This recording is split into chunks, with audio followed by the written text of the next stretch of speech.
don't worry about smiling. We're all smiling today. All right. I, Ras Baraka, do solemnly swear that I will support the Constitution of the United States I will support the Constitution of the United States and the Constitution of the State of New Jersey, and the Constitution of the State of New Jersey, and that I will bear true faith and I will bear true faith and allegiance to the same and allegiance to the same, and to the governments and to the governments established in the United States established in the United States and in this state, and in this state, under the authority of the people. under the authority of the people. I do solemnly swear I do solemnly swear that I will faithfully, that I will faithfully, impartially, impartially, and justly and justly perform all the duties perform all the duties of the office of mayor of the office of mayor of the city of Newark of the city of Newark, according to the best of my ability. according to the best of my ability. So help me God. So help me God. Congratulations, Mayor.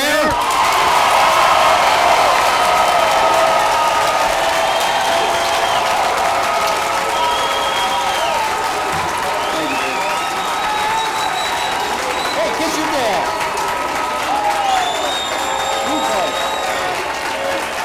The new mayor of the city of Newark, the Honorable Ras Baraka.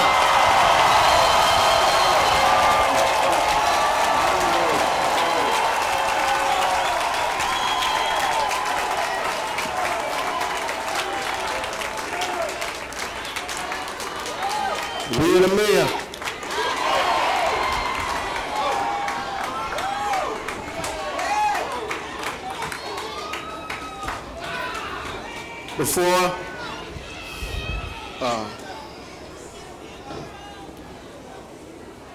Before I begin, I'd like to say to all of those who are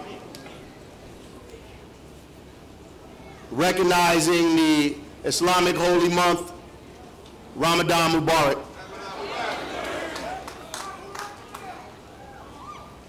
We also had a competition for youth mayor, so I know I'm stealing a little bit of the program, but that's my prerogative today.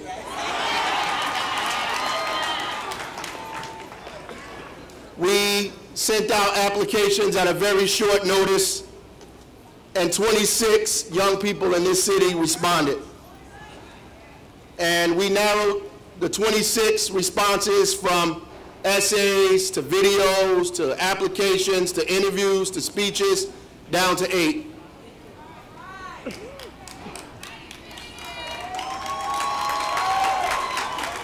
And from the 8, we narrowed it down to 2. And from the 2, we narrowed it down to 1. First, I just want us to give all of these young people that made it to the end a round of applause.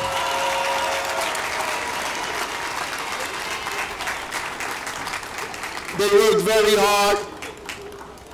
They live and attend school in the city of Newark.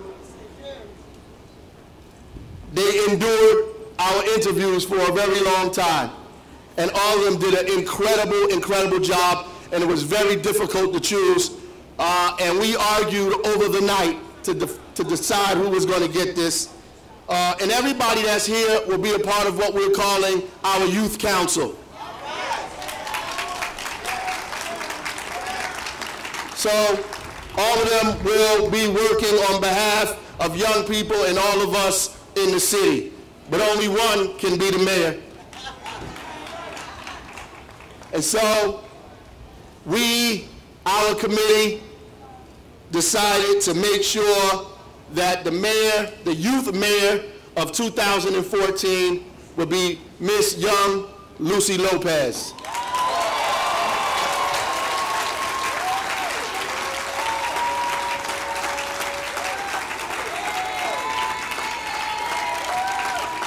She, in her words, she said, "I know it will take time, but I know that starting small can soon gradually lead to many great things.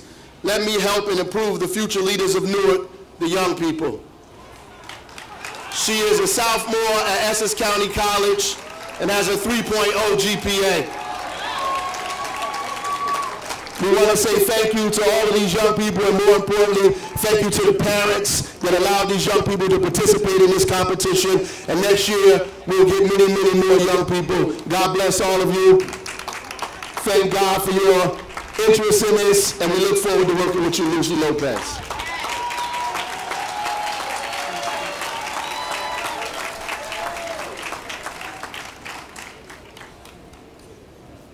I know you're hot, you don't have to stand there the whole time.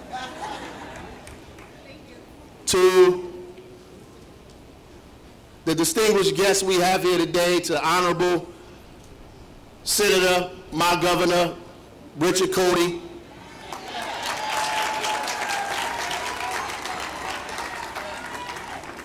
To the Honorable United States Senator Cory Booker. To Congressman Payne, who's here. To former Mayor Sharp James. Former Mayor Ken Gibson. To my friend, Mayor of Jersey City, Stephen Fulop. And I am honored to have former Mayor David Dinkins of New York City on stage with us today.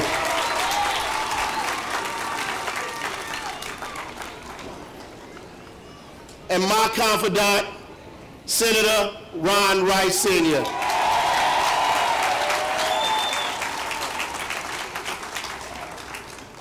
To my family that are here today, to esteemed council, congratulations to all of you. And more importantly, to all of you here, the new mayors of the city of Newark. I'd like to first give a few thank yous. Thank you to the 263 members of the transition team that have volunteered their time to make sure that Newark moves forward in the future. I'd like to thank especially our Mayor, Kenneth Allen Gibson, and Al Copy that served honorably with us to make sure we got it to this point and move forward in the first 100 days. I'd like to thank Prudential, Verizon, Panasonic, Horizon Blue Cross Blue Shield, PSE&G, and Audible.com for giving Newark loaned executives that will help us around finance, that will help us around operations, that will help us around fleet management, that will help us around budget, that have become a partner to the city of Newark. We say thank you. We say thank you. We say thank you. And for recognizing that we're all in this together. To the incredible people of the city of Newark, the great and international city of Newark, this is most certainly a day that the Lord has made. We have come a very, very long way down a very contentious and tumultuous road, but those who hope in the Lord will renew their strength. They will soar on wings like eagles. They will run and not grow weary. They will walk and not be faint. Today, I am humbled by the idea that 39 other people occupied this space that I am in today, and even more so, almost 5 decades ago, Kenneth Allen Gibson, along with the Community's Choice team, stood outside of City Hall, facing some of the same challenges I face today, but inspiring hope in thousands across the city and millions more around the world. That, but by the grace of God, I have been chosen to lead the city of my birth. And I am appreciative that so many of you went to the polls and granted us victory despite impossible odds. That you believed when everything else said the contrary. That you gave this boy from Newark, from Clinton Avenue, a chance to fulfill not just his dreams, but the dreams of so many others.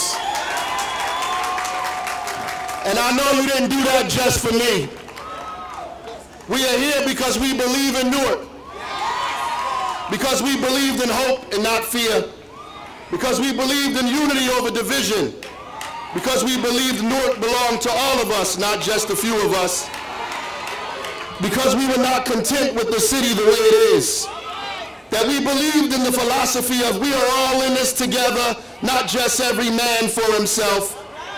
We believe that no matter how difficult things get or how dark the skies may grow, that we have the power to change our future, that something better awaits us. And just as we are sure that the sun will shine in the morning, we believed our city could change, it would change, and this day begins that change.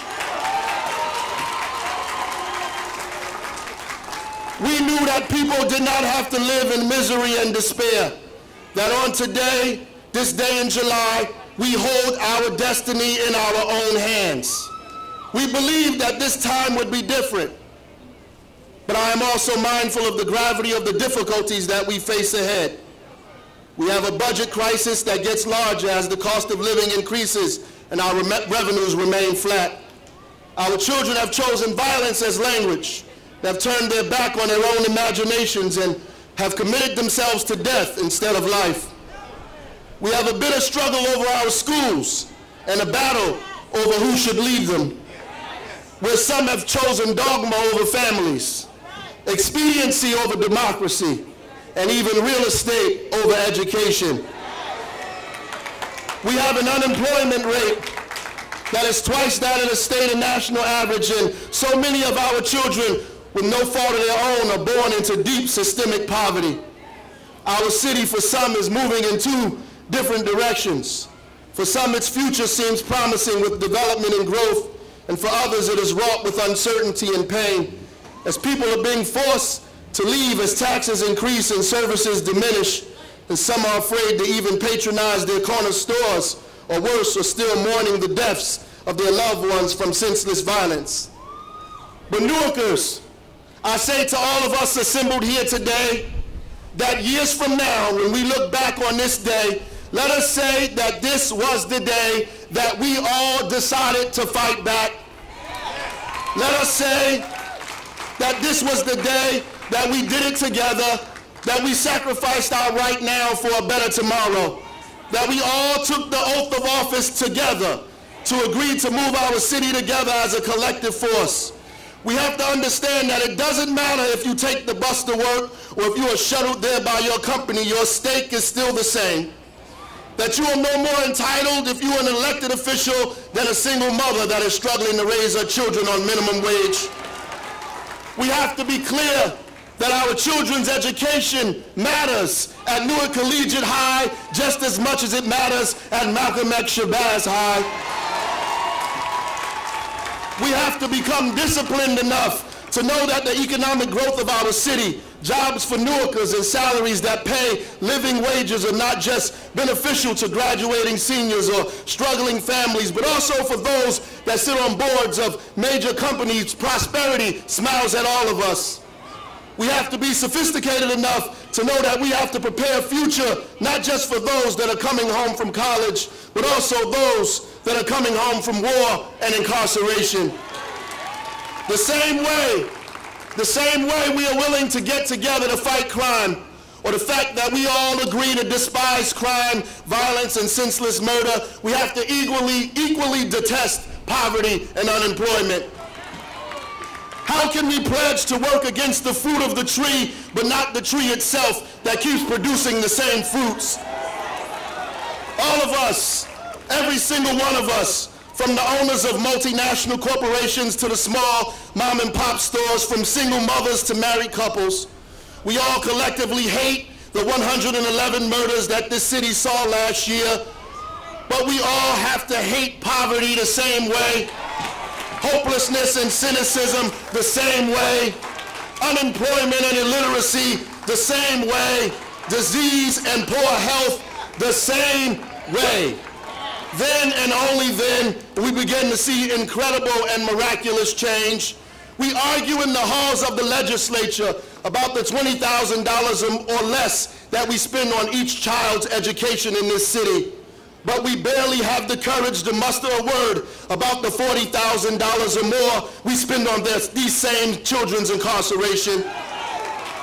When we know that the research tells us that almost 96% of them are coming home one day. We are willing to invest in their failure, but not their success. We know that the overwhelming majority of them will see these streets again, but we do not have a place for them when they return. And worse, we haven't found the courage to keep them out of there altogether. We must work to empower people, not use our power against them. We must use our leadership not to hide things from people, but to involve them in every step. We must choose not to use our seats as opportunities to enrich ourselves, but as opportunities to make our city rich. We must choose not to invest in buildings, but in people. It's not just the right thing to do, it's the economically sound thing to do. Investing in people and their growth, in strong families and strong neighborhoods, investing in new ideas and technology and job growth helps the economy. It creates a smarter workforce, new jobs and new wealth. When you do not invest just in big projects but in small business, you ensure more local hires, more stability, and you inspire hope. When you build up the people, they in turn will build up the city. But when you isolate people and cover their mouths, you get natural and inevitable resistance. The problem is you have to believe in the people of our city, no matter what language they speak, what block they live on, no matter when they became citizens or if they're even citizens at all, no matter the food they like, the music they listen to, who they choose to love. You have to love them and believe in Newark so passionately and intently that you know that Newark's failure is tied to your own failure. That when people speak ill of this city, they are speaking ill of you. That we are not from North Newark, we are from Newark. We are not from the South Ward, we are from Newark. We are not from the East Ward, we are from Newark. We are not from the West Ward, we are from Newark. We are not from the Central Ward, we all are from Newark. We need a mayor that knows that. We need a mayor that inspires us to do that.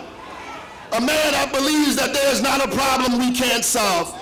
A mayor that makes us believe again. A mayor believes that there is no school we can't fix, that we have to build them, not close them. A mayor that understands that we have to attack poverty, not poor people. A mayor that knows Newark wants better, that we don't need negative campaign ads, that we can bludgeon each other to death during the election because we need each other after the election. We need a mayor that knows when we say children are our future, that we're talking about our own children on Clinton Ave, on Mount Prospect, on Ferry Street, on Irvin Turner, on Spruce Street, on Avon Avenue. That we have to invest in our children, not bury them. We need a mayor that knows we need re-entry, but we also need pre-entry. A mayor knows that we need investment in early childhood, in literacy and expanded out-of-school programs, that understands the importance of art and culture, that put Newarkers first without shame or trepidation. A mayor that says we have to work, we have to feed our families, we have to have leadership, and if you are good enough to lead us, then we are good enough for you to live amongst us.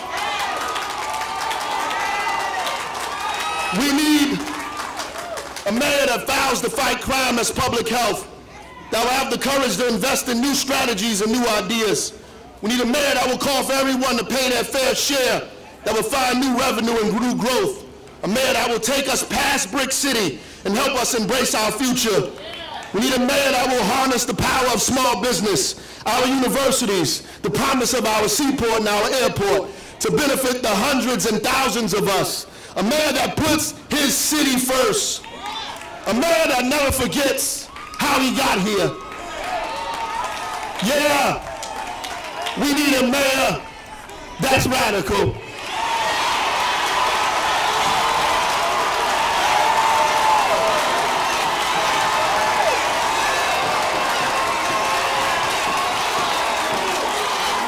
Yeah.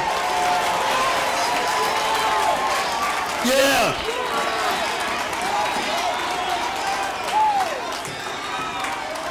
Yes.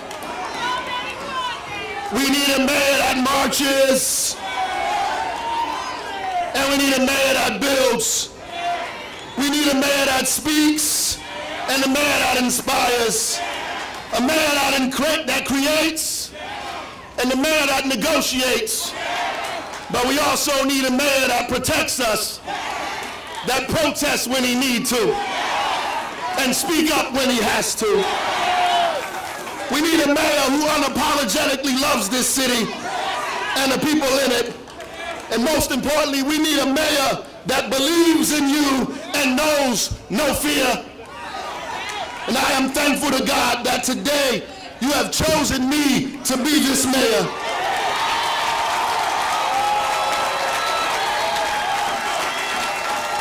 I was born here in Newark. A year after Martin Luther King Jr. visited my father's house on Sterling Street.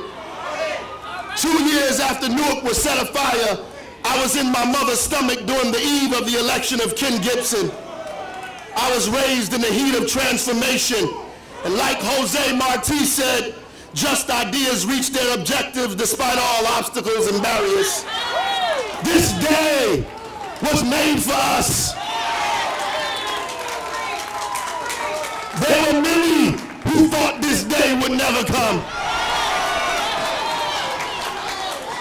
They thought this day would never arrive. There was an army of cynics that thought we could never see ourselves differently, that we didn't have what it takes to stand on this stage today, who sowed the seeds of doubt and encouraged disbelief. But by God's grace, I'll be able to look back on this day and say that they were wrong. I'll be able to say that my father, Ras Baraka,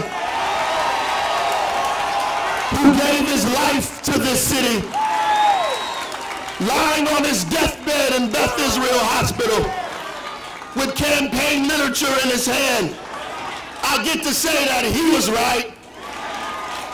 I'll be able to say that he didn't pass away in vain, that he couldn't have possibly dreamed this day would arrive as he sat chained in a wheelchair in the hospital in the middle of the Newark Rebellion.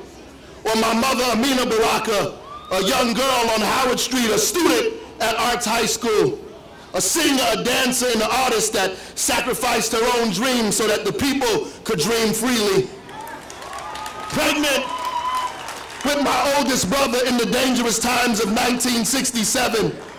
Today, I'll be able to say she was right. I'll be able to say that the dreams of young Ramon Rivera and Ramon Inesses came true. That the ideas of the Black and Puerto Rican Convention didn't die with history. I'll be able to say that the countless youth that came here from all over the country to find hope in 1970 can come back to Newark again. And those that endured over the years that are still with us to witness this day, I say that your children and your children's children can begin where you left off. That young Sharp James who won the South Ward in 1970 on the Community's Choice ticket, his son, John James, sit with us today. That then young Donald Payne Sr., soon Congressman, who has left us, his son, Congressman Payne Jr., sits here with us today. I'll be able to say, in the words of Adam Clayton Powell, we ran our race with patience. We kept the faith, and we finished the course. I'll get to say that today, the people of Newark are victorious. I get to say today that the people of Newark are victorious. I'll get to say, El Pueblo Unido jamás será vencido. El Pueblo Unido jamás será vencido. El Pueblo Unido jamás será vencido. God bless you. God bless Newark. And God bless all of us.